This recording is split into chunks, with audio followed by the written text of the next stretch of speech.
Are we going to the next one?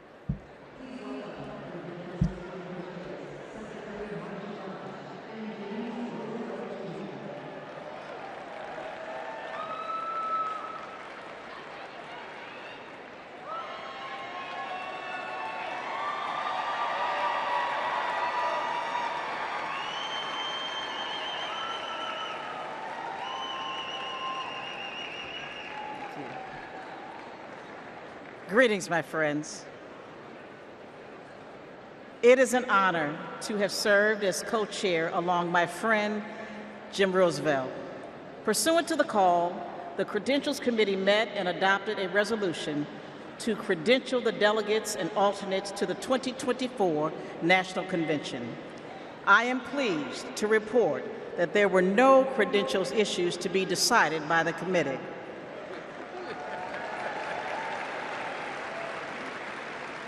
Their work allowed us to nominate 2 champions for democracy and freedom, Vice President Harris and Governor Walz.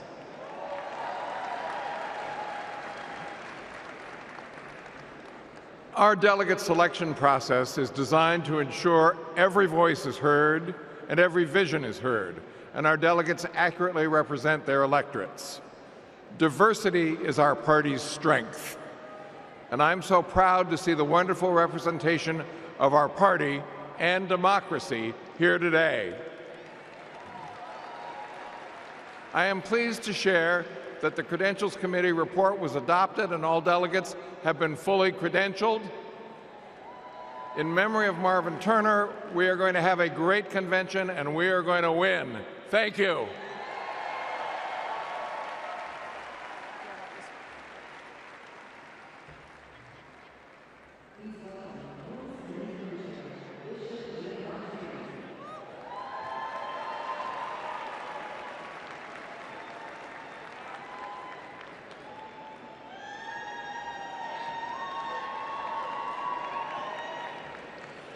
Hello, Democrats. It was my honor to serve as co-chair of the Convention Rules Committee alongside my friend, Governor Tim Walz. Governor Walz is a little occupied this evening, but it's good to know that serving as co-chair of the Rules Committee is a ladder for promotion. The Rules Committee adopted the procedural rules of the convention on July 24th. They are based on long-standing processes governing our convention and ensured that we met all ballot access deadlines. The rules established the virtual nominating process for the party's nominees and set the stage for in-person votes at the convention to adopt our platform and resolutions recommended by the Rules Committee, as well as to cast celebratory votes on our nominees and hear their acceptance speeches. Under the Rules Committee authority, the Rules Committee is recommending for your approval one resolution. Contained in the committee's report, the resolution supports the current practice regarding automatic delegates, as well as other reforms to make our party stronger. The co-chairs are pleased to move the adoption of this resolution on behalf of the Rules Committee. Thank you, Bishop Daughtry.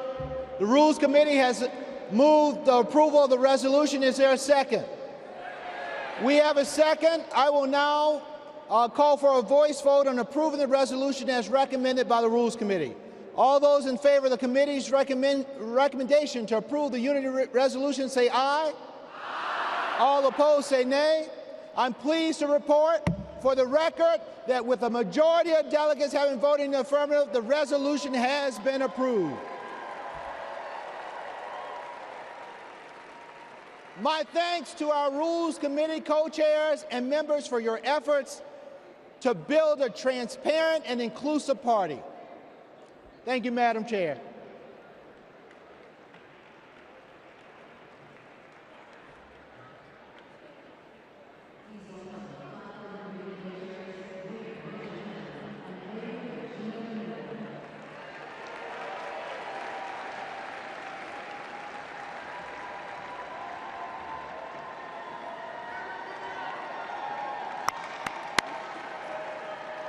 Hello, delegates.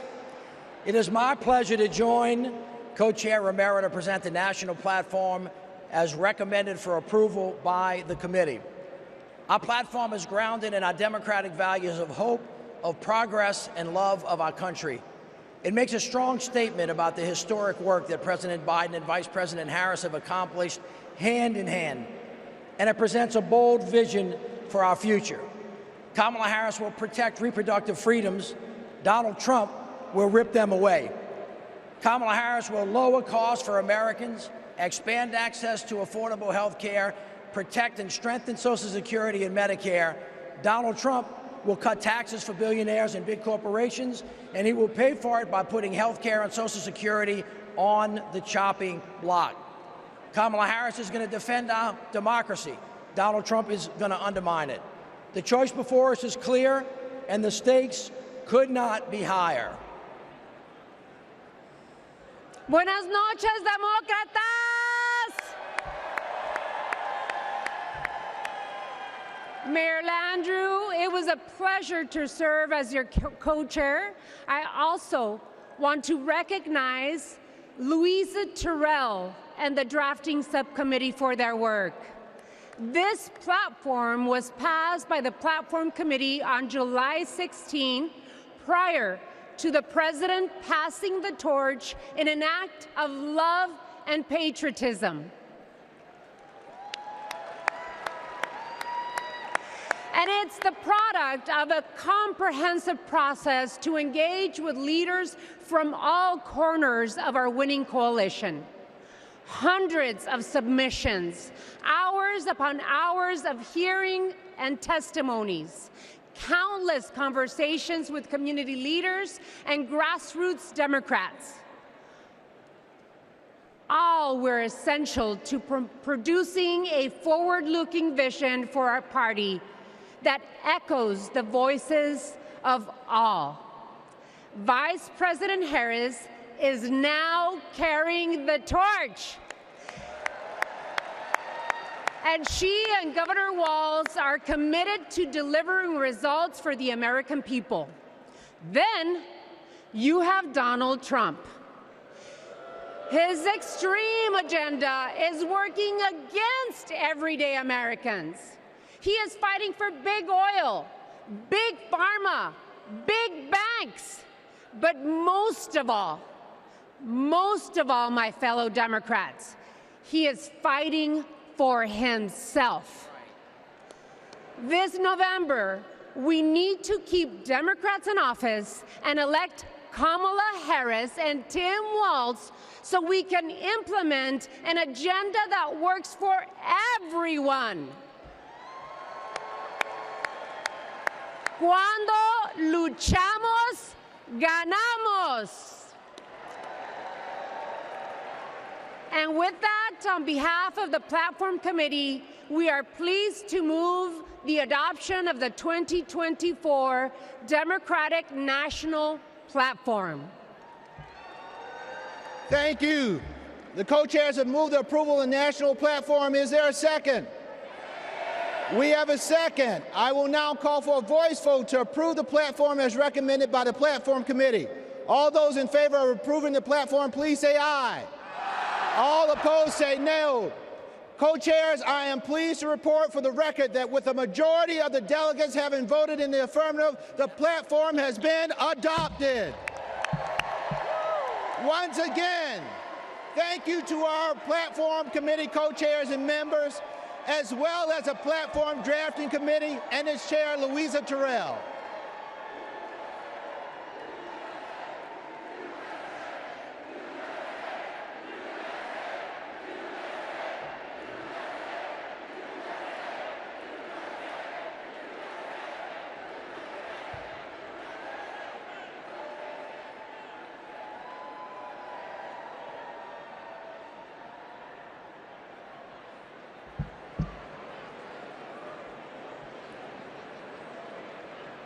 When Kamala Harris set out to find her vice president, just 1 month ago, she was looking for someone who believes in our democracy, who works hard for the American people, and has an endless supply of hope for our future. She found that in Vice President Tim Walz. Come on, give it up for give it up. On August 6th, the Democratic Party officially nominated Governor Walz as our vice presidential candidate.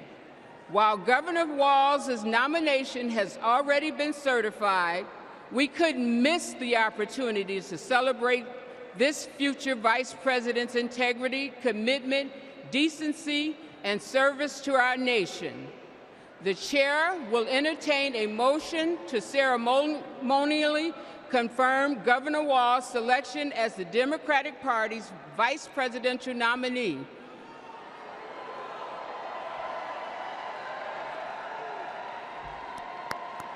We have a motion. Is there a second?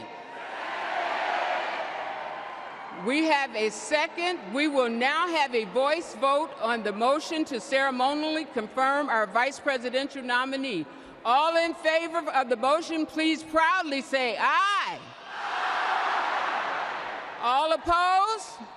The ayes have it. I'm thrilled.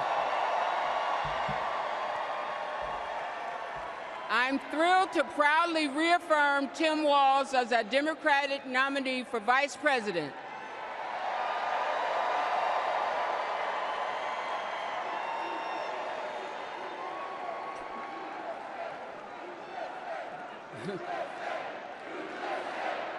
Yes, sir.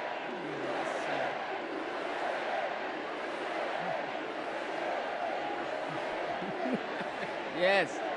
Yes, yes, USA. Pursuant to our convention rules, Governor Walz has been invited to make an acceptance speech, which he will deliver on Wednesday, August 21st. Thank you, my friends. Delegates, please welcome to the stage co-chair Peggy Flanagan to resume chairing our convention.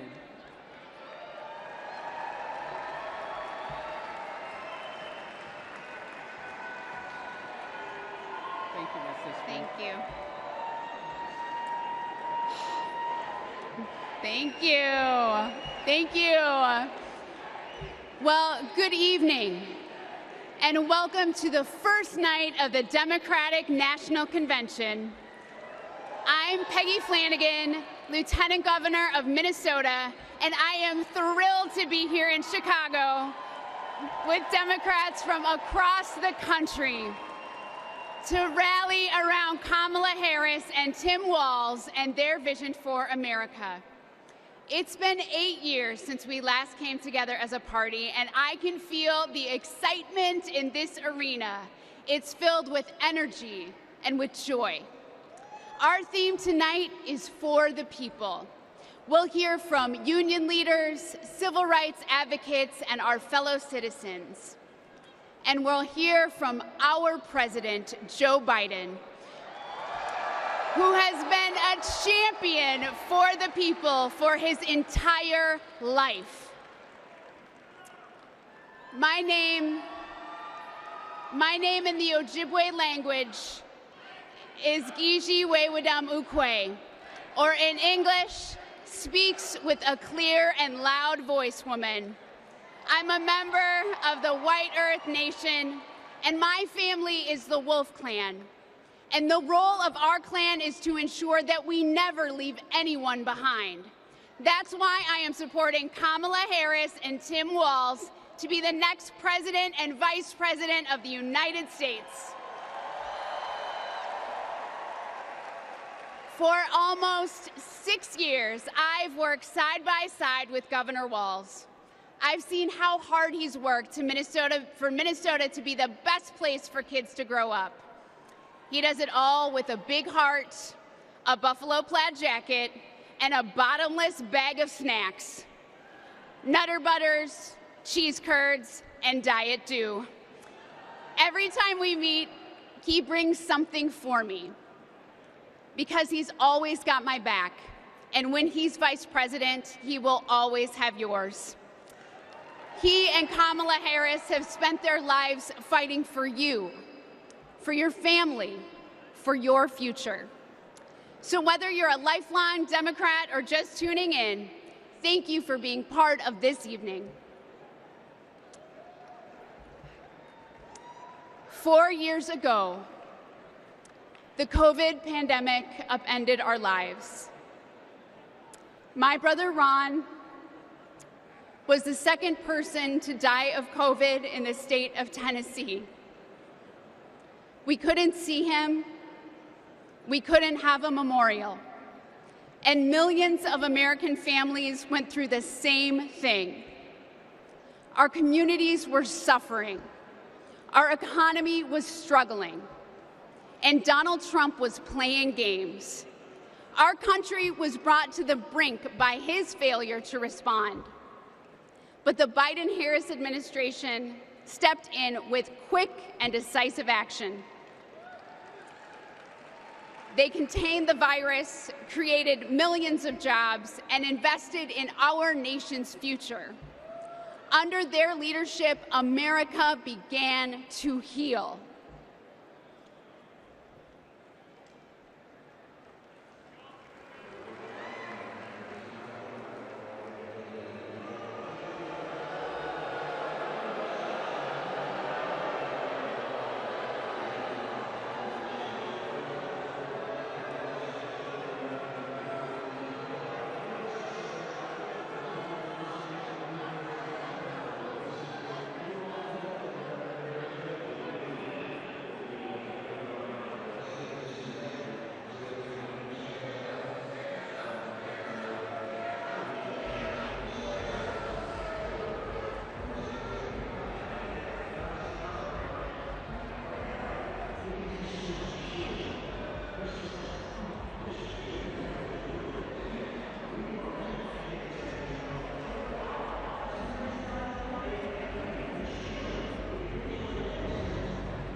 COVID was the worst public health crisis in a century.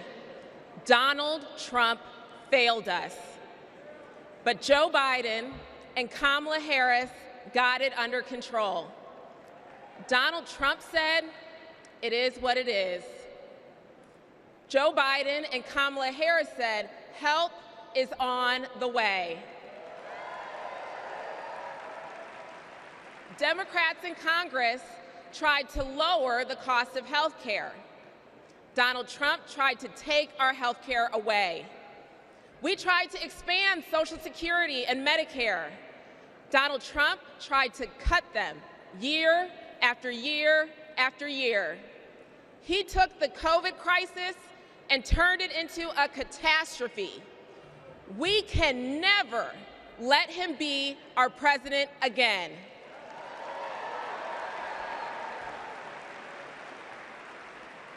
As a registered nurse, I care deeply about making health care more affordable.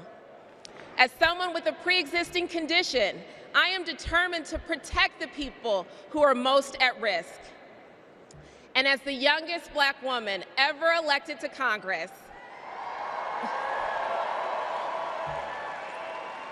I am painfully aware that Black women, especially pregnant women and new moms, were more likely to die from COVID. I wrote the Momnibus to protect those women and to address the maternal health crisis. And that bill was introduced and championed by Senator Kamala Harris.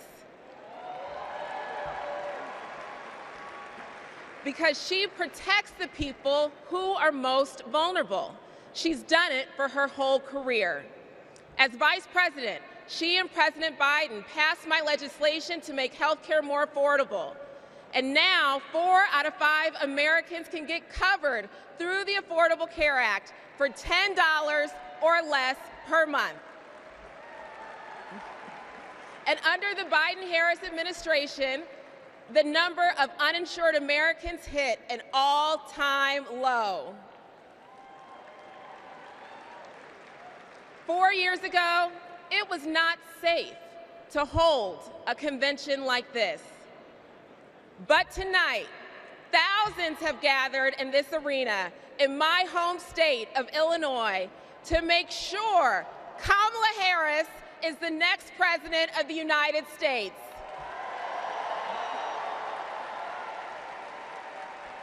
We have come so far these past 4 years, and we're not going back. Thank you.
Thank you. Thank you. We all remember. We all remember the world in 2020, where we were, and for some of us, who we lost. Now, I was in my second term as mayor of Long Beach, California. And my mom was a healthcare worker. Like many of you, I watched in terror and horror as the COVID pandemic consumed our lives. As mayor, I fought for more hospital beds, for more tests, and to make masks more accessible. What we needed at that moment was national leadership. But instead, we got Donald Trump. While schools closed and dead bodies filled morgues, Donald Trump downplayed the virus. He told us to inject bleach into our bodies. He peddled conspiracy theories across the country. We lost hundreds of thousands of Americans and our economy collapsed. Now, that summer of 2020, my mom and my stepfather both died of the COVID pandemic. And I miss them every single day. So when Donald Trump and his MAGA extremists like Marjorie Taylor Greene downplay the horror of the pandemic, it should make us all furious.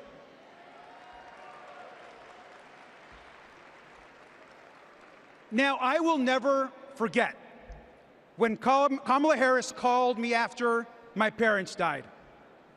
She told me about her own story, about losing her own mother, and that she was praying for me at that very moment. Now, we all know that later that year, Joe Biden and Kamala Harris were elected president and vice president. And what a difference they made together. They got people vaccinated. They got the virus under control. They safely reopened our schools. And they passed the American Rescue Plan. A historic economic package that helped small businesses and created jobs all across the country. Thank you, Joe Biden and Kamala Harris.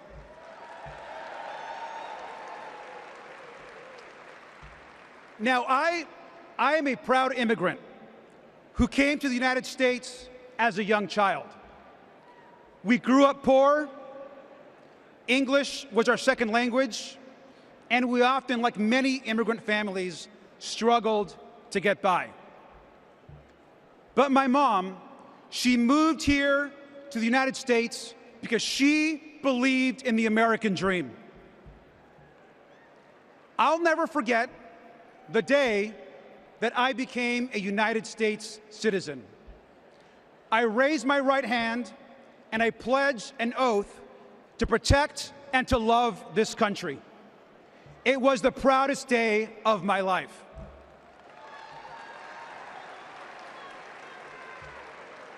My mom taught me to love this country. She taught me that real American patriotism is not about screaming and yelling America first. Real American patriotism is loving your country so much that you want to help the people in your country. That is American patriotism. And we all know that Kamala Harris understands and knows this as well. Kamala Harris is ready to lead this country.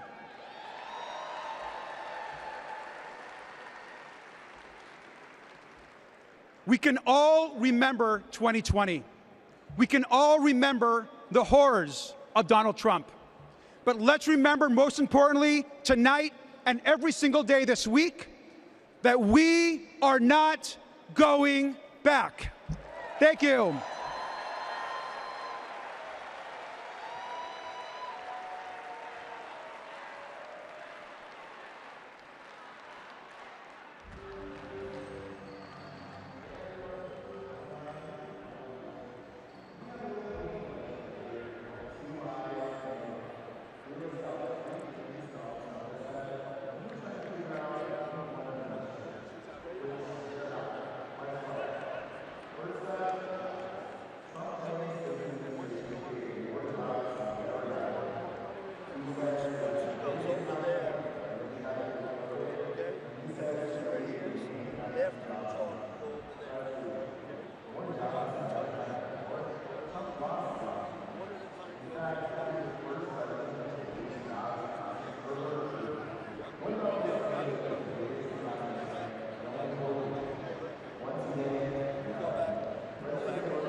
Donald Trump downplayed COVID while Americans were living in fear.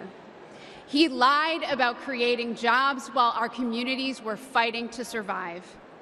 But the Biden-Harris administration stepped up. They actually took decisive action to create jobs, support small businesses, and rebuild a stronger and more resilient economy. Kamala Harris is a leader we can trust, even in our most challenging moments, especially in those moments. Donald Trump dithers, Kamala Harris delivers. Donald Trump abandons vulnerable people, Kamala Harris protects them. Donald Trump bullies scientists, Kamala Harris believes them. Our next two speakers will tell us why that's so important. Please welcome Brian Wallach and Sandra Abravaya.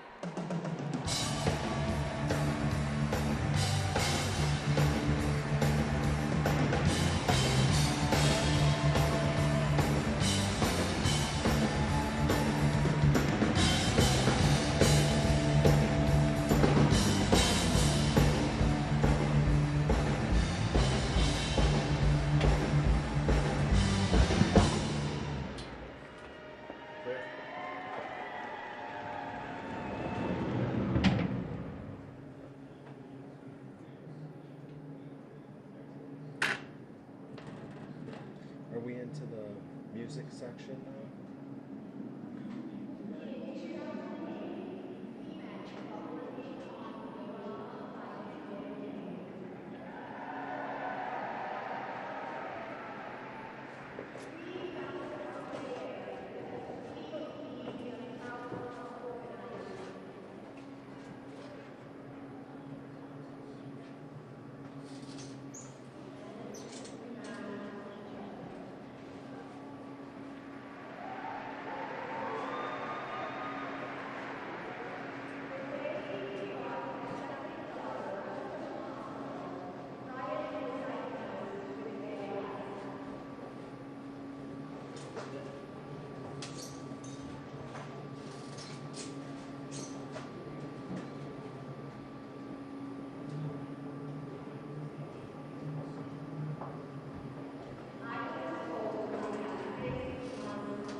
I've known Brian and Sandra for years.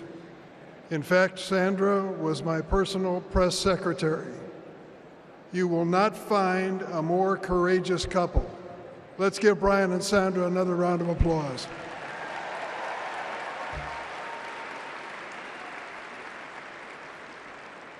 In every election campaign, we Democrats talk about jobs.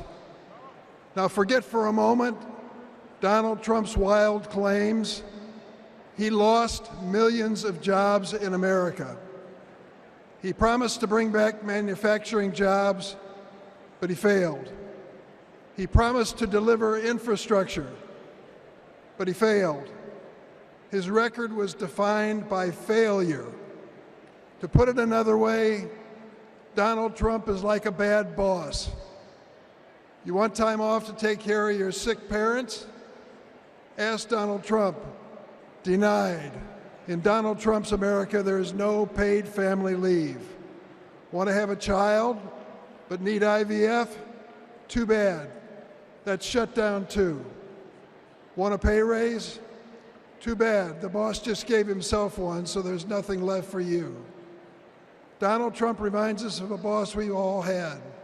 The guy who thinks he's a very stable genius, but is driving the company into the ground. Now get this, Donald Trump did make history. Let's give him credit. He is one of only 2 presidents in the history of the United States to leave office with fewer Americans working than when he started. Now he wants a chance to make America unemployed again. On the other hand, let's take a look at the record of Joe Biden and Kamala Harris. They recovered all those millions of jobs that Trump watched slip away. They added over 6 million jobs on top of that. 16 million jobs in total. 16 million. Today, more roads are getting fixed, more factories are being built, more Americans are working construction, and more auto workers are making cars than on any month when Trump was president. And we know behind every job is a person or community forever changed. Data centers in Wisconsin, semiconductors in Pennsylvania, electric vehicles in Michigan. Yes. Hello, Michigan. These investments mean strong economy, growing public schools, and well-funded, well-staffed first responders. These investments mean hope. That's what Kamala Harris and Tim Walz are fighting for. They'll fight for the places that are too often left behind, fight to change lives and uplift communities, fight to bring back American manufacturing. My friend, Ed Smith, a giant of the Illinois laborers, he's a great fellow. We lost him this year. But Ed Smith told us there's joy in this battle. When we win, we help people buy their first homes, send their kids to college, and retire with dignity. Incidentally, that happens to be my family's story too. My mom and dad worked for the railroad, and because we were a strong union family, we were able not just to get by, but to get ahead. That's the American economy Kamala Harris and Tim Walz are fighting for. Let's join that fight and build it together.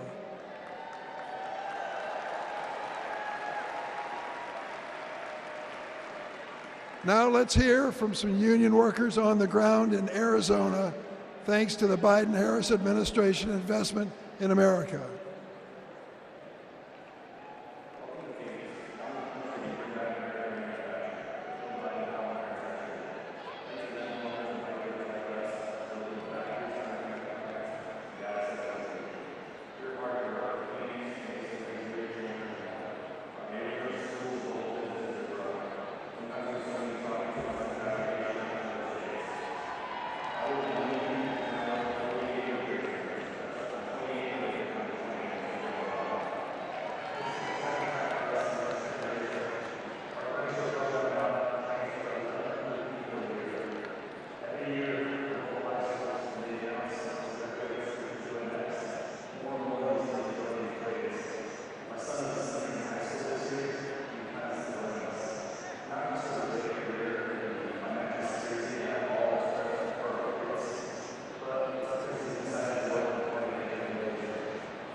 Good evening.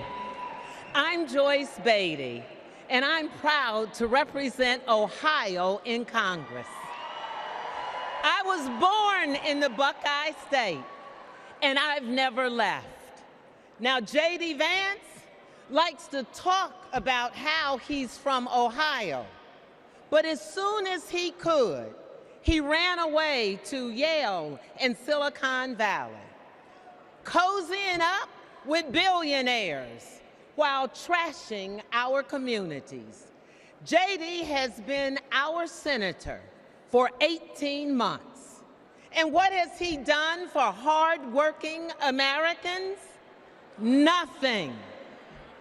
He's been busy writing the foreword to the book from the Project 2025 guy. While J.D. and Donald Trump have been sharing conspiracy theories from the darkest corners of our internet, Kamala Harris and Joe Biden have been busy expanding access to the internet, while the other guys have been criticizing women without children. Joe and Kamala have been expanding the child tax credit. And let me just tell you, cutting the poverty rate for our children. Kamala and Joe Biden have been also at the same time reducing the price of health care for our seniors. And yes, securing a cap of $35 on insulin. And as J.D. and Trump, they want to take us back to the past. Kamala and Joe have been bringing the jobs of the future to America today. With the CHIPS Act, a $280 billion investment. And that's not just a big number. It means new semiconductor plants and thousands of good-paying jobs. You see, I worked with Kamala to pass it, and I saw her leadership style up close, a rare combination of brilliance, legal expertise, and patience. You see, it's simple. J.D. and Trump like to talk about states like Ohio, but Kamala and Joe actually get stuff done for us.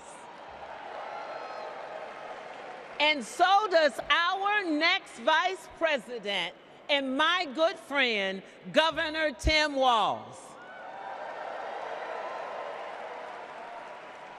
America, are you ready to build on our progress? Are you ready to turn out for leaders who know that action speaks louder than words? Are you ready to vote for Kamala Harris? Are you ready to put people over politics once and for all? Well, the era of joy and freedom is up on us. And now it is on us to go seize it. Thank you. God bless you.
Union, yes.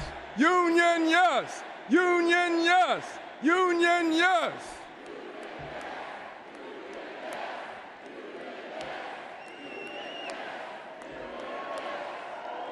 All right.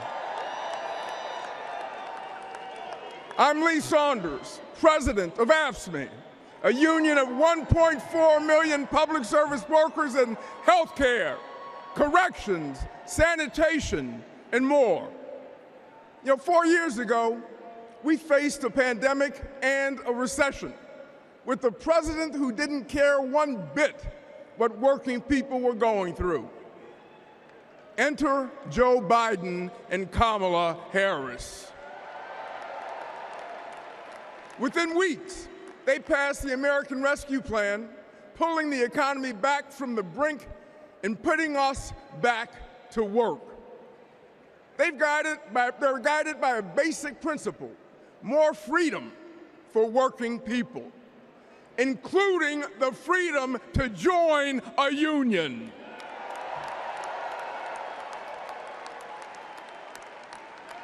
So this November, we're moving forward with Kamala Harris as our president.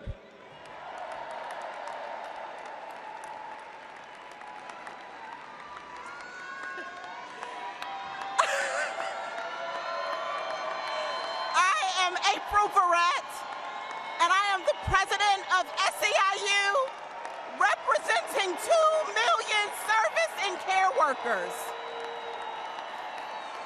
We're all in for Kamala Harris because Kamala Harris has always been all in for us. Vice President Harris joined fast food workers on the picket line, and she walked a day in the shoes of a home care worker. She shares our vision for a modern-day labor movement, a movement that meets the needs of workers in the 21st century, and an economy that is ready for the future. It is going to be together that we write new rules to make it easier for all workers to join a union. And we are going to build a younger, darker, hipper, fresher, sneaker-wearing labor movement. A movement that is going to be more inclusive and built for the middle class. And we are going to end poverty wage work for once and for all. So let's do the work. Let's elect Kamala Harris so that together we will usher in a new era of worker power, and together we will win the future. Let's go get it.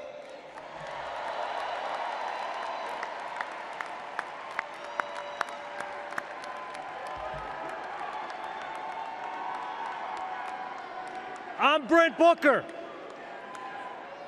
and I'm proud to represent LIUNA, the Laborers International Union of North America. We're construction workers, public employees, and postal mail handlers. For decades, we've fought for more investment in our infrastructure. While Trump made empty promises, the Biden-Harris administration delivered. Now we're rebuilding highways, bridges, and tunnels, and powering a clean energy and manufacturing boom. Thanks to them, our members can buy a home, put their kids through school, retire with dignity.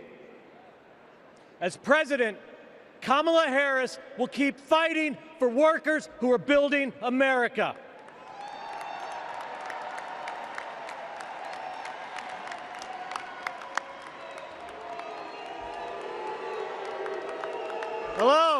Hello, I'm Kenny Cooper, representing 840,000 IBW members, the International Brotherhood of Electrical Workers.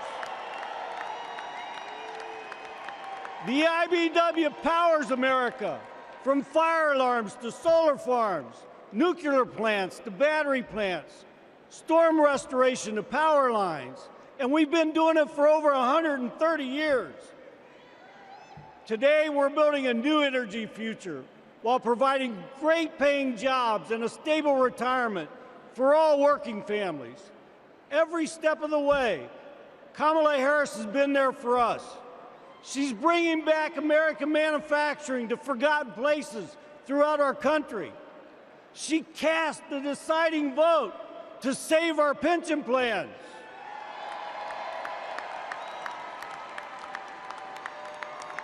She's lifted our apprentices up all over the nation. And guess what? She's not afraid to use the word union.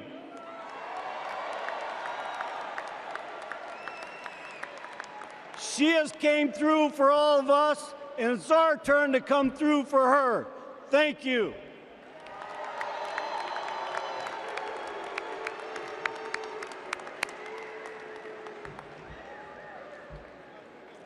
Hi, I'm Claude Cummings, Jr., President of CWA, the Communication Workers of America. We all saw the digital divide during the pandemic. Millions of American families didn't have access to high-speed internet at home. Too many kids were forced to go online class in McDonald's parking lots. But as Vice President, Kamala Harris helped pass the largest investment in broadband ever. She gave CWA members a seat at the table so we could work to connect every household to the internet while creating good union jobs. Listen, we don't play at CWA. And we're fired up. Are you fired up tonight? Are you fired up? Are you fired up? We're fired up to work with our next president, Kamala Harris.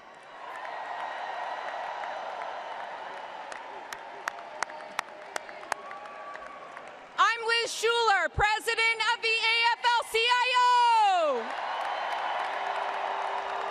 Representing nearly 13 million American workers. This election is about two economic visions. One where families live paycheck to paycheck, where people have no right to join a union. A CEO's dream, but a worker's nightmare. Or an opportunity economy, where we lower the costs of groceries, prescriptions, and housing, where we go after big pharma, corporate landlords, and price gougers, where there's no such thing as a man's job or a woman's job, or like Donald Trump would say, a black job. Just a good union job. That's the future our President Joe Biden has fought for. And that's the future Kamala Harris and Tim Walz will keep fighting for. Let's build it together.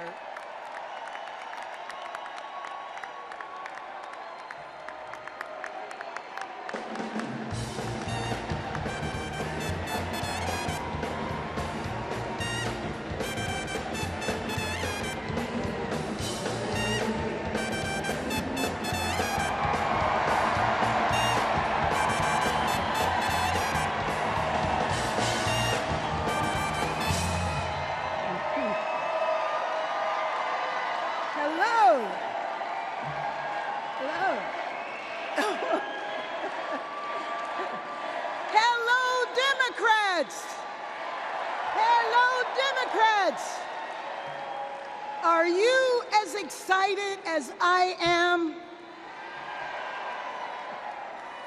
I've known Kamala Harris for almost 20 years. Our bond was forged years ago by a shared commitment to children, a belief that it is everyone's responsibility to care for every child, no matter where they come from and no matter who their parents are. Kamala Kamala knows that each generation has an obligation to the next.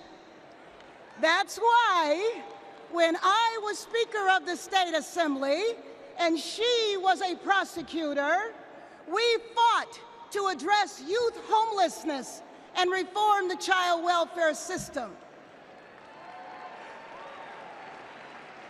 We wanted to make sure that California's foster youth aren't cut off and left on their own the day they turn 18. As Attorney General, Kamala created our state's Bureau of Children's Justice and worked to give children in the juvenile justice system the support they needed. And when I asked her to swear me in, the first woman vice president, swearing in the first woman mayor of Los Angeles,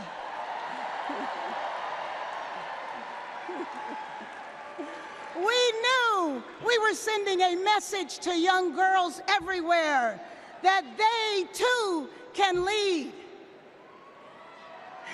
Now, I know Kamala, and she feels the importance of this work in her bones. When Kamala meets a young person, you can feel her passion. You can feel her heart, and you can feel her fearlessness. That is what defines a commitment to children, being willing to fight fiercely for every child. And trust me, Kamala has done that her entire life. So this November, we're gonna fight to elect Kamala Harris as the next president of these United States.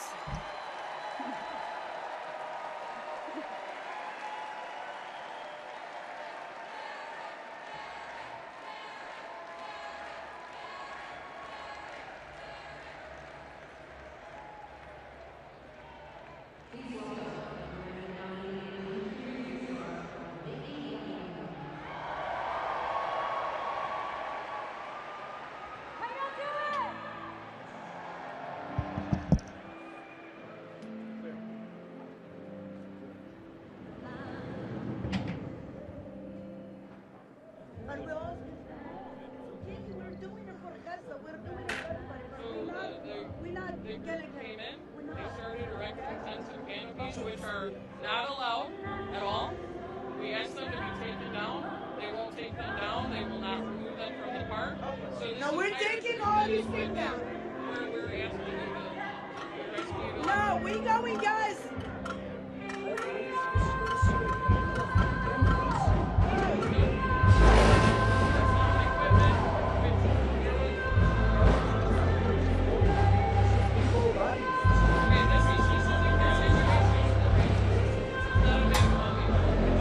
We have to be white playing baseball for getting on the cart.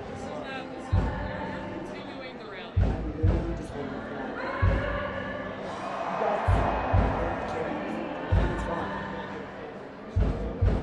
Yeah, it's time to go. So we're expelled from the park. Yeah. Our public You is public. have to permit to come back. They told you. The rally is time to take it down.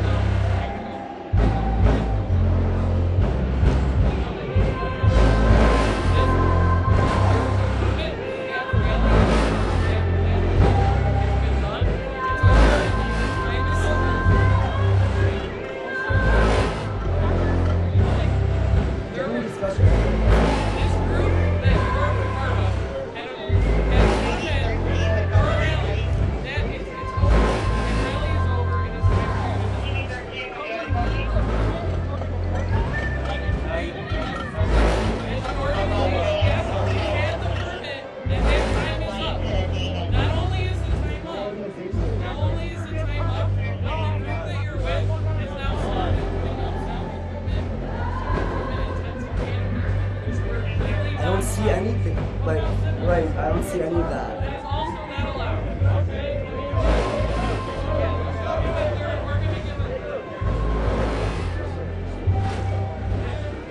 These are the same people that have been here all day. This is the earlier. Over here. Yes, you were here. You had a rally. You had a permit. It's time to go.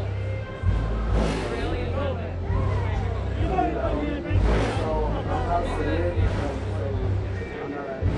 If there are individuals in the park, this is clearly not that. Okay? Right. This is clearly more than there's tents, they're tying things up to the trees. They've got Yeah, we go hard for Gaza. dancing. This is not people using this as a park anymore. This is another rally and it's not permanent. Yeah.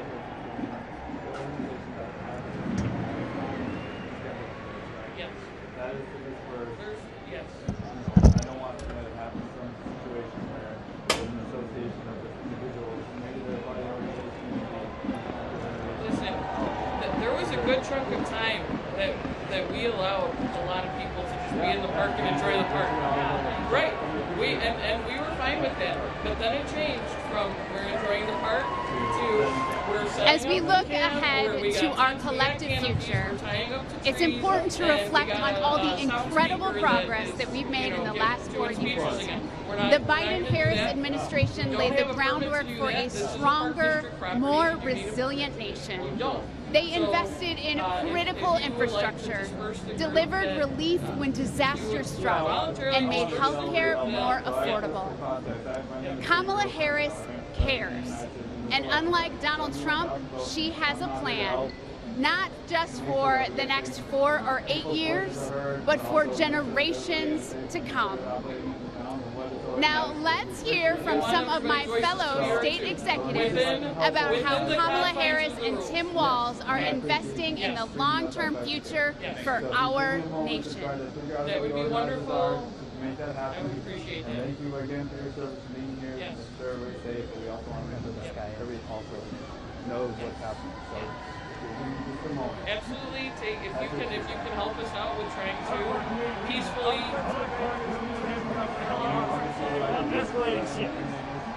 Gabriella Sheehan. Fuck out of here. Deputy Chief McKenzie. We don't take no hands in this business. If you can help us out, that'd be great. The pigs killed Dexter Reed. You got blood on your hands. You with the IOS. Fuck y'all, get the fuck out of my park. You killed Dexter Reed. Get some voluntary compliance. We don't want to have to arrest people.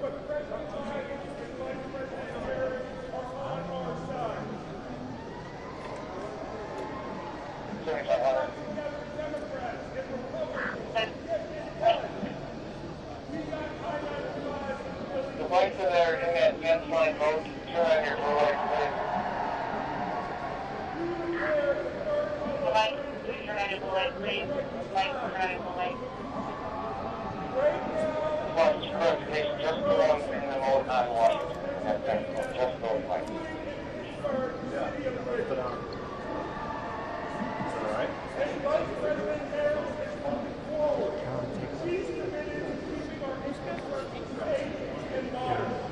Alright, the lights go on the left side.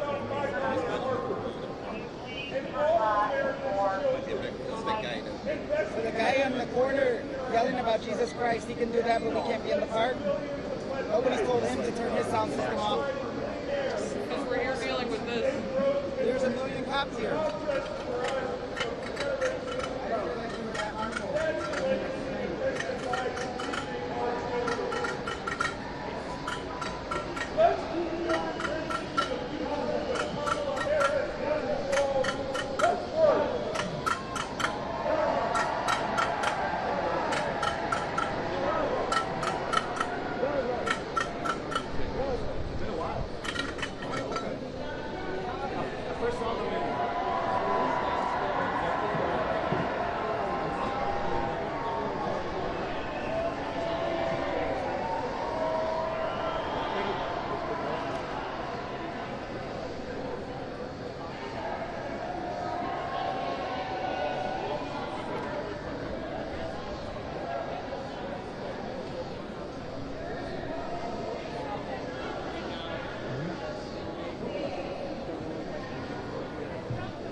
shots. You think that, man? Have they already started taking the test back?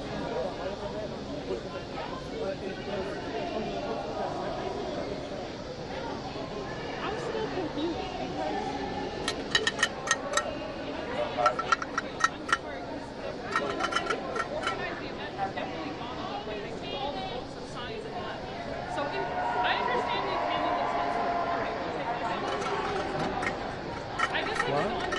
There's nothing going on. They're going to give another order to leave, and when they give another order to leave, we'll move. But nothing is going on. There's nothing going on.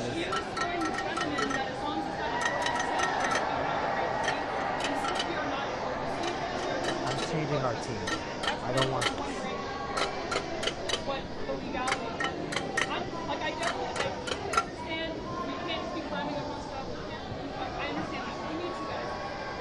Too hopped up, you know what I'm saying? But as Too hopped individual up. protesters, those organizers are gone. We have I'm every right fine. to be here. Do you see me?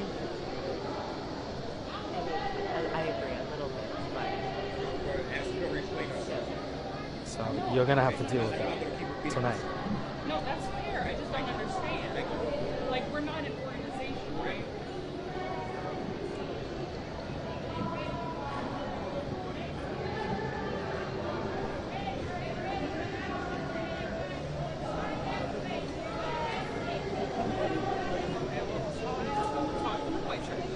Excuse me.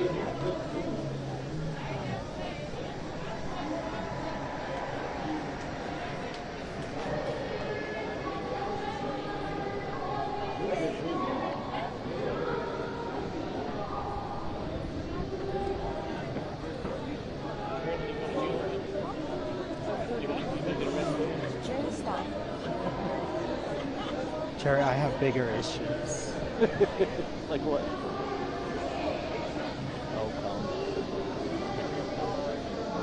You know what I'm talking about. He doesn't. I'll tell you later. At least I got my sausage.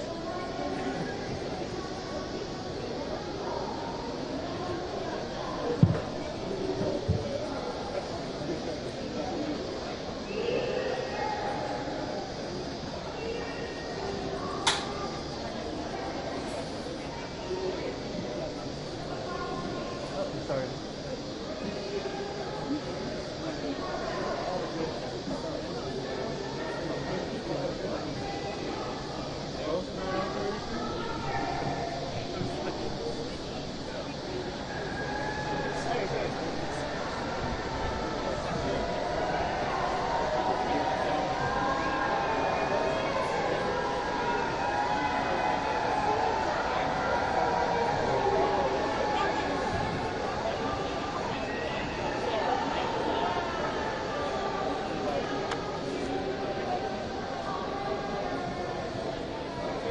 You're gonna have to deal with this tonight. Yes. Deal with you. Huh? Deal with you. No, you are.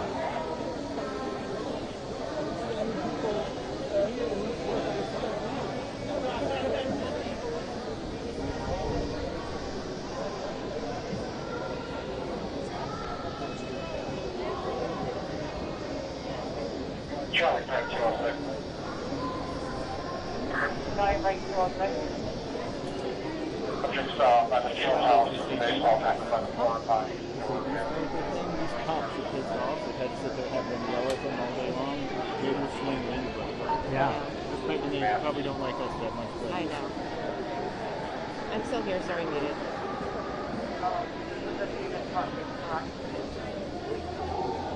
Yeah. Correct, the north, east corner. I know, I'm walking. Well,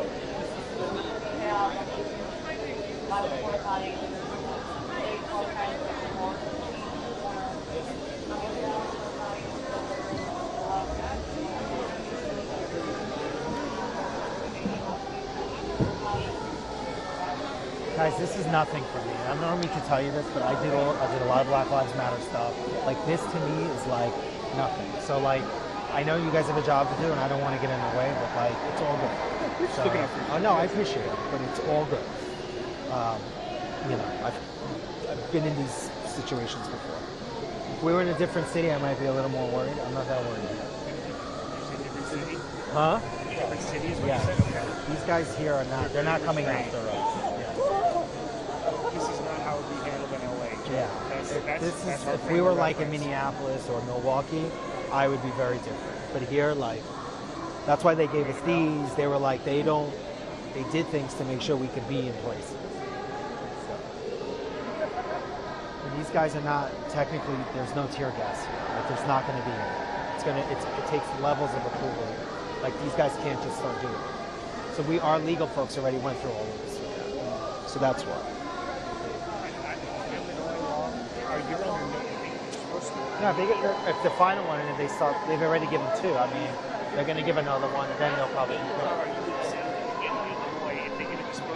Yes. No, we can be. It's not a disaster. No, but there is. What did they say on the call? There is an exemption. There is an exemption here.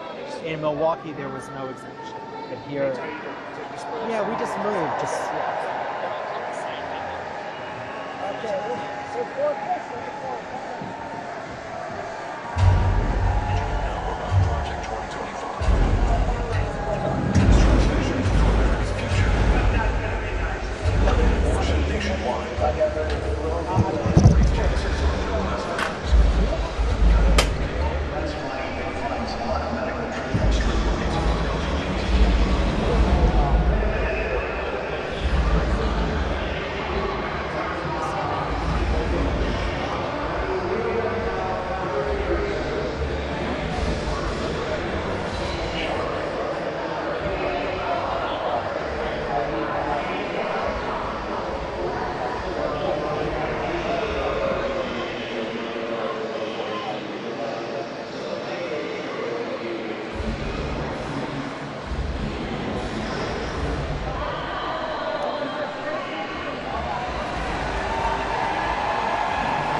Hello! I'm Michigan State Senator Mallory This is my life. McMorrow, and this They told him to back up. This is Project Just to decrease the 2025. tension, which it was the direction it was heading in. Now, over the next 4 nights, you are going to hear a lot about what is in this 900-page document. Huh? Why? Show him the letter. Because this is the Republican blueprint for a second Trump term. That's right. They went ahead and wrote down all the extreme things that Donald Trump wants to do in the next 4 years. And then they just tweeted it out. For your peace of mind. Putting it out on the internet for everybody to read. So, Yeah, I'm sorry you we guys read didn't know it. that. Okay. Okay. And whatever you think it might be, it is so much no, worse. I get it. New York, it's the Tonight, same I way. want to tell you Here, about they're just like, one 'cause they've gotten in aspect so much of trouble. Project 2025. It's They do planned that. to turn This is Donald the Trump result of into a a big city, you know? dictator. It's like, in New York, it's the same way. In Milwaukee, I think they all would have been arrested. Okay, That's it. right here on page 535, it says, quote, reissue Trump's Schedule F executive order to permit discharge of non-performing employees. Now that doesn't sound that scary, right? But here's what it actually means in plain English. If Donald Trump gets back into the White House, he's going to fire civil servants like intelligence officers, engineers, and even federal prosecutors if he decides that they But I think don't this all serve started 'cause they had his 10. personal agenda. They're talking about replacing the entire federal government with an army of loyalists who answer only to Donald Trump. I know. All right, then. Okay. Page 873. It says, quote, conservatives have long believed in either ending law enforcement activities of independent agencies or ending their independent status. Again, that sounds pretty boring. But what it means is that under Project 2025, Donald Trump would be able to weaponize the Department of Justice to go after his political opponents. He could even turn the FBI into his own personal police force. That is not how it works in America. That's how it works in dictatorships. And that's exactly what Donald Trump and his MAGA minions have in mind. An expansion of presidential powers like no president has ever had or should ever have. Now, by the way, if you're asking if any of this is even legal, Apparently well, it's insane remember, to get inside. thanks Isn't to that our Donald entrance? Trump's hand-picked Supreme Court, I'm not going. he's now completely That's immune an hour from and a half ago. I don't know what the prosecution, situation is now. even if he breaks the law. But that's not who we are, because we believe in a government of the people, by the people, and for the people. Not the government of Donald Trump, by Donald Trump, and for Donald Trump. We believe in the separation of powers and the rule of law. You can go to the grill. Have fun. We believe in a system built up to serve everyone, not breaking a system to serve one petty, selfish man. The truth is, there's only one way to stop him, and to stop Project 2025. How do we do it? We elect Kamala Harris this November! What time is Biden speaking? 10? We'll be back tomorrow night to tell you what Project 2025 means for your pocketbook.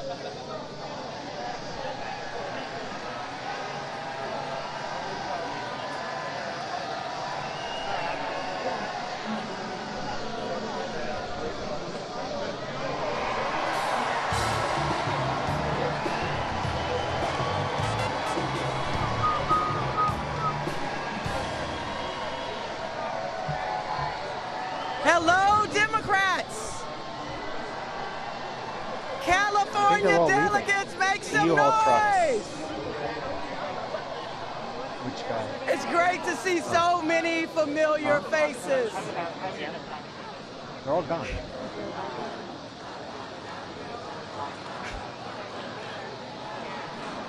And I can't forget the state that I was born and raised in. Mississippi Democrats, let everybody hear you.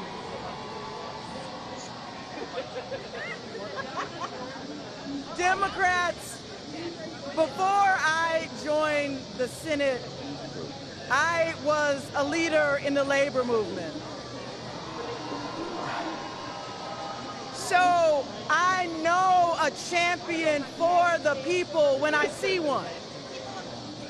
I met Kamala Harris when she was district attorney, and I was president of a large care workers union. We hit it off right away. What really impressed me was how well she got to know my family. My wife, Naniki, but especially our daughter, Nyla. And as soon as Nyla heard that Ms. Kamala was running for president, she asked if she could be vice president. So, no disrespect to Governor Walz, but Nyla put her name in first. Vice President Harris and I share a lot in common. I'm sleepy, Andy. I'm bored. We both graduated from historically black colleges.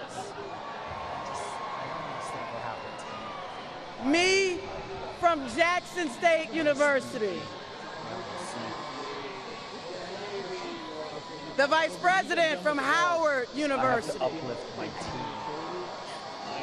We were both raised by mothers who worked fiercely to provide for us. You're gonna have to deal with that. And we both believe that every single one of us has the power to change the world when we choose to do it together. You know that. You see, Kamala Harris has always understood the assignment. No matter if she were the underdog, no matter the bullying or the name calling, she never doubted that our best was still ahead. She knew a better future was possible if we stood side by side with our neighbors and we fought for it. No matter what language they spoke, no matter what country they came from, no matter the size of their bank account. And that's what she did. Dispersal order. As a prosecutor, together with law enforcement, she prioritized holding criminals accountable and protecting public safety. As state attorney general, together with students, she put a scam college out of business. Anything going on? After the mortgage crisis, together with families who lost their homes, she took on the biggest banks in the world and won a settlement 5 times what was initially offered. Every time she walked into a courtroom, she would simply say, Kamala Harris for the people. For her, it wasn't just a professional oath. It was a battle cry. And let's be clear, to her opponents, this way of seeing the world, the idea of fighting for someone other than yourself is unthinkable. But let me tell you, Democrats, what's really unthinkable.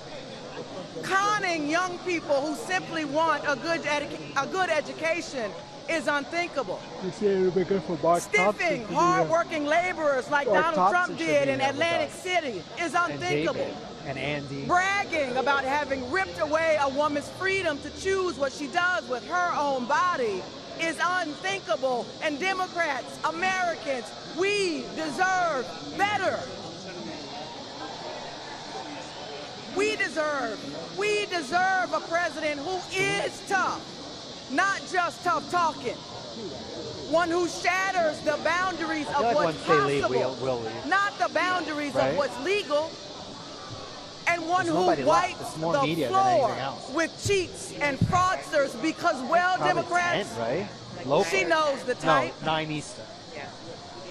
It would be 9 Eastern. Democrats, 9 local. That so president, the president that we deserve, I'm assuming. That president is my friend, Kamala Harris. Thank you all so much.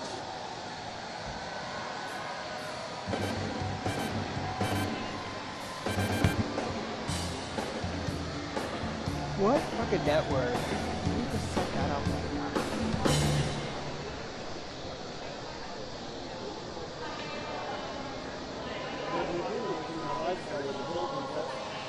No, he wasn't. Where are they from? Caroline, go find out where they're from.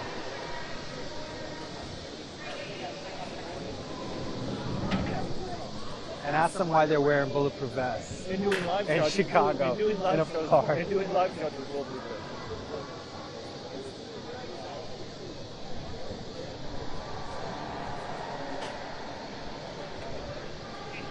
Pretty fun.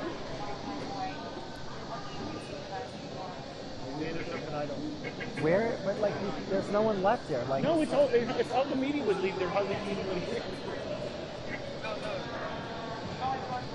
I'm gonna. Oh, there's riot cops are leaving. There you go. As predicted. Over. I could have predicted this 20 minutes ago, Jerry. I could have predicted it while we were walking over.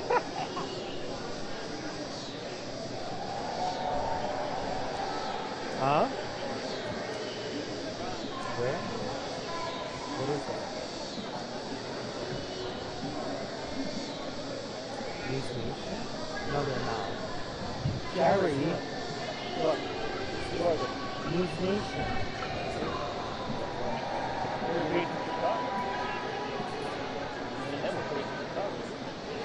All the veterans have sanitization on.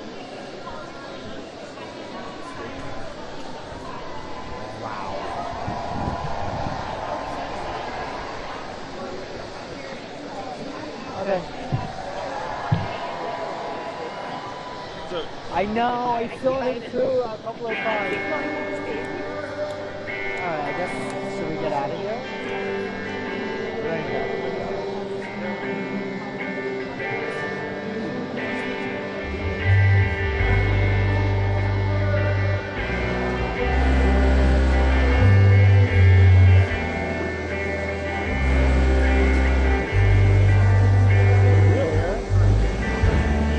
You want to get out of here? We have to go back to the United States.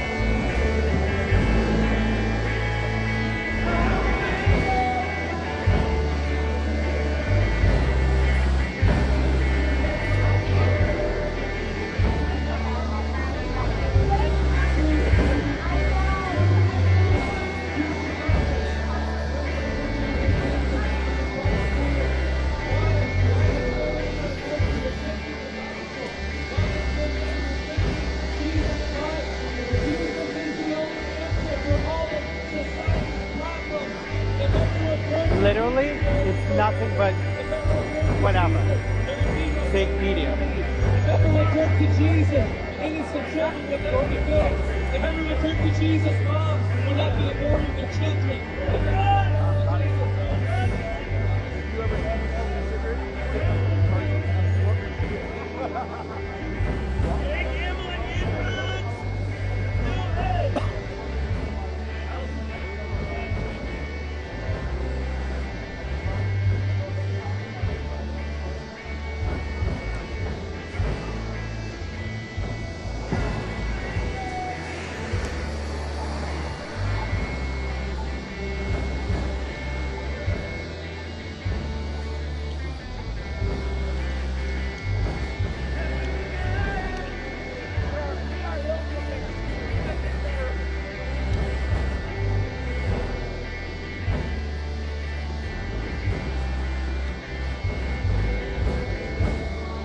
Thank you guys.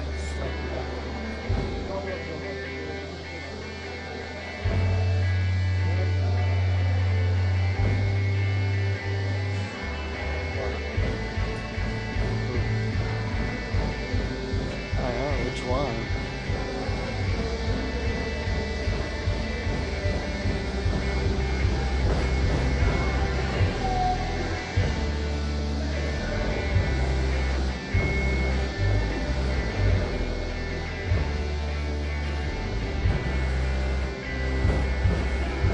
You guys.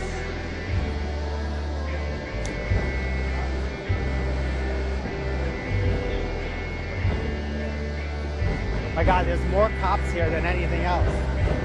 It's like, there's like more media in there than anything else. Tell the media to leave, then everybody leaves. There's like more. I know. There's more media in there now than anyone else. We're leaving. Have a good one. Thank you. No, we are. But it's like there's nothing going on. Thanks.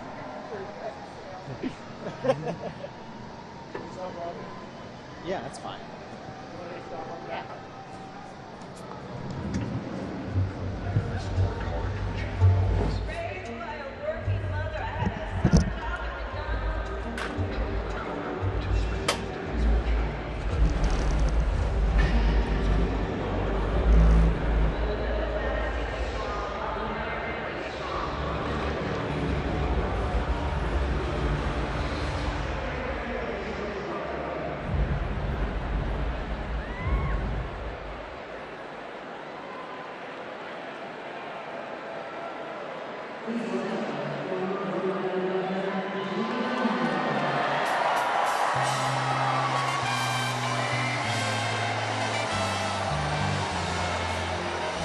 Good evening. Hello, Democrats. Hello, Chicago. It's a great honor for me to be here this evening. You know, long before I was the governor of Rhode Island, I was a little girl growing up there in a middle-class family. My dad found his American dream in a watch factory in Providence. And that job gave him a way to provide for our family, a community for him to belong to, and so much pride.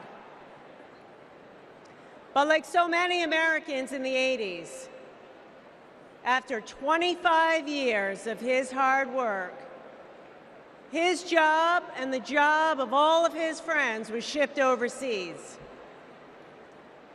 You know, years later, my dad said to me, "Gina, this happened because our leaders let us down."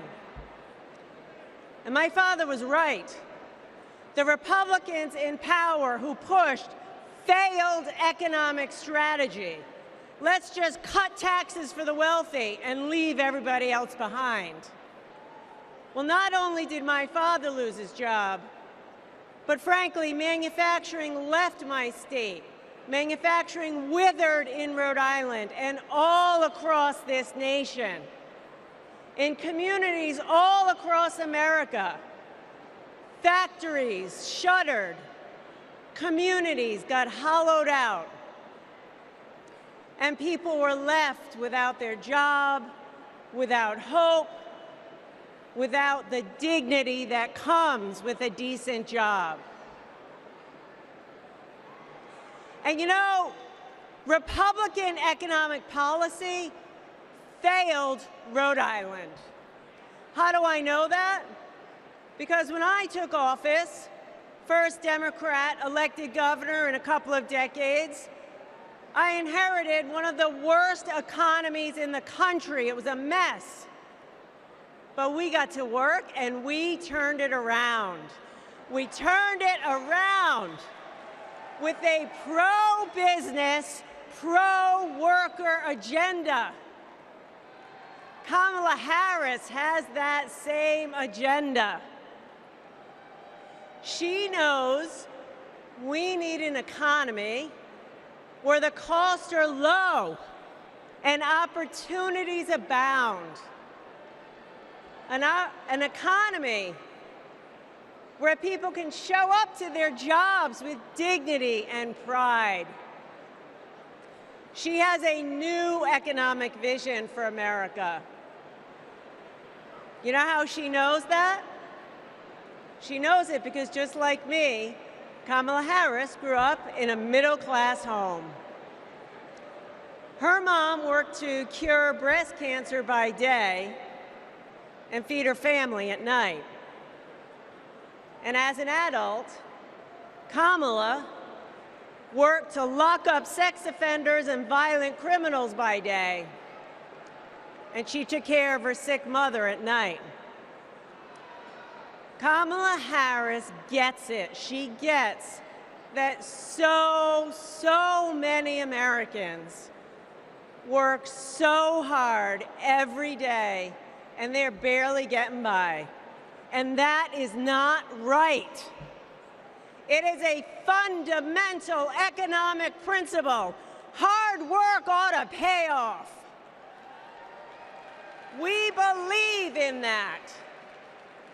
And that's why the Vice President is committed to building the opportunity economy, an economy that rewards ambition, an economy that rewards hard work. She believes in an America where everyone, regardless of who you are, what you have, where you started, you got a chance to get ahead in this country. Kamala Harris will give more than 100 middle-class Americans a tax cut. She'll build 3 million new homes for the middle class. And she's going to forge an economy with fair competition, free from monopolies. Monopolies that crush workers and small businesses and startups.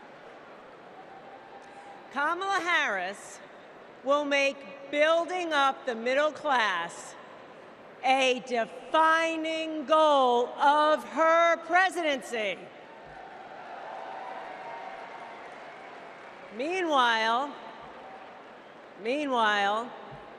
Donald Trump, he's going to double down on his worst economic ideas. The same ideas that shipped my dad's job overseas. Ideas that don't work. We know they don't work because they never have.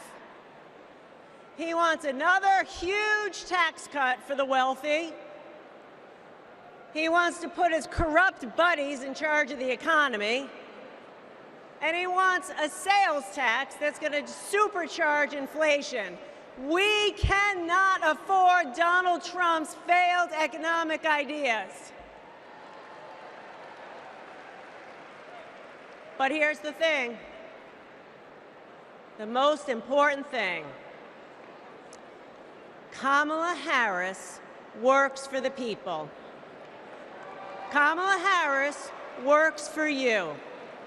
And Donald Trump is in it for himself. As our president, Kamala Harris will build an economy where everyone, and she means everyone, can find and live their American dream. So let's put her in the Oval Office. Thank you.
Hello, Democrats.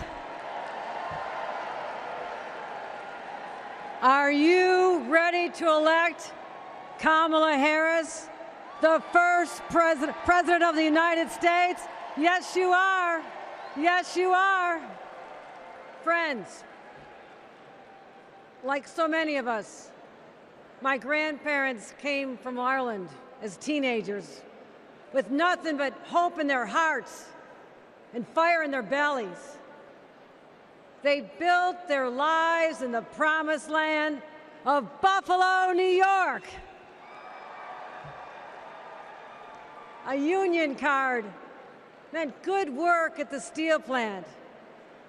The steel plant that lifted my parents from living in a trailer to the middle class. Like other families in my blue-collar community, they believed that with hard work, they could build a better future, not just for themselves, but for those with less hope and less opportunity.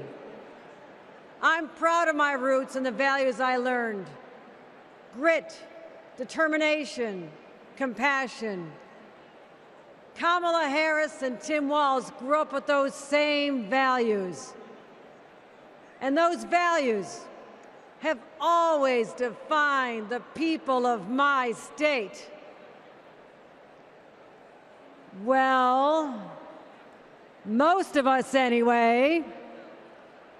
Donald Trump was born a New Yorker, but ended up a fraud, a philanderer, and a felon. He wasn't raised with the New York values that I know.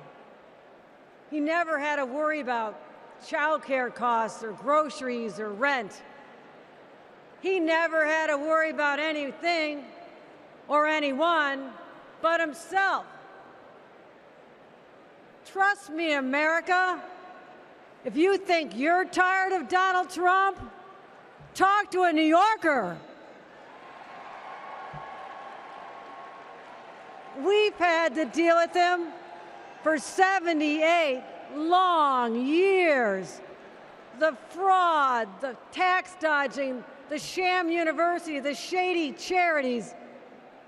We've seen him stiff contractors, rip off workers. He abuses women, brags about it, and then takes away their rights. And New Yorkers are sick of it. It's no wonder he had to flee to Mar-a-Lago. Sorry about that, Florida. Sorry about that. Trump hasn't spent much time in New York lately, except that is to get convicted of 34 felonies. And that's just fine with us, because New York's motto is Excelsior, ever upward. And Trump takes us ever downward. Because here's what Trump never understood. America isn't a luxury good to be bought and sold by the privileged and powerful few. America, we just can't afford another 4 years of that. We have kids to feed, roads to build, jobs to create, real problems to solve. And we need leaders who can get it done. Trump talked big about bringing back manufacturing jobs. But you know who actually did it? President Biden and Vice President Kamala Harris. Thank you, Joe. Thank you, Kamala. And look no further than the city of Syracuse, where a company called Micron is building a $100 billion microchip factory with union labor. It's the largest private investment in American history, and it's going to create 50,000 good-paying jobs. The Biden-Harris administration has made the most significant investments in our economy in generations. And as president, Kamala Harris will continue to build an opportunity economy for all. My friends, history's watching us. Together, we must protect abortion rights. Together, we must protect the middle class. Together, we must protect the American dream. And together, we must elect Kamala Harris President of the United States. Thank you.